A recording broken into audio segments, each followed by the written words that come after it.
When I say climate change, you probably think of increasing temperatures, greenhouse gas emissions, or wildfires. But it also affects how and where plants grow.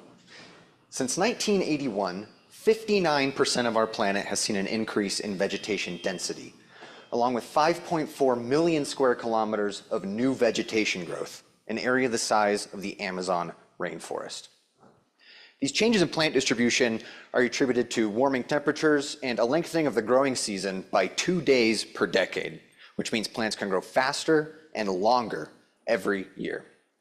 Now, more plants may not seem like an issue, but changes in plant distribution locally alter hydrology, inhibit snow accumulation in the winter, and can change the overall chemistry of a watershed.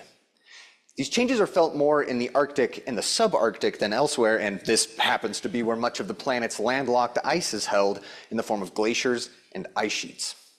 This ice is receding at an astounding rate, and it exposes areas perfect for new plant growth. This greening, as it's called, creates a positive feedback loop. As plants establish, they increase surface temperatures and decrease ice accumulation, thereby creating more room for new plants. This results in less ice and more vegetation over time.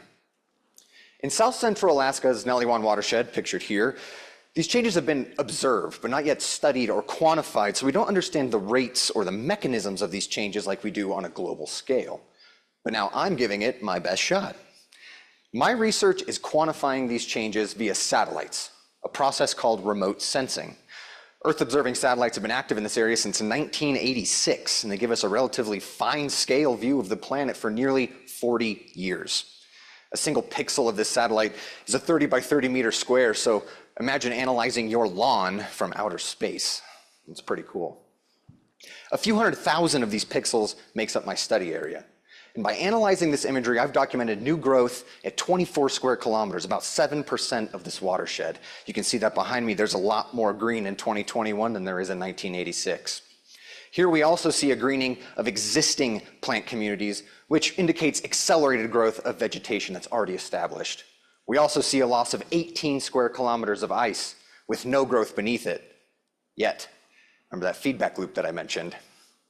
Now, my findings are in line with the modeled directions of global greening. We continue to see less ice and more vegetation in the warmer climate of the future. And my research is the first step in understanding this feedback cycle. These changes have the capacity to completely alter how water and nutrients are transferred from these alpine sources. So the next steps of this work will show us how these changes impact the downstream communities that rely on these vital water towers of our planet, not just in Alaska, but around the world. Thank you.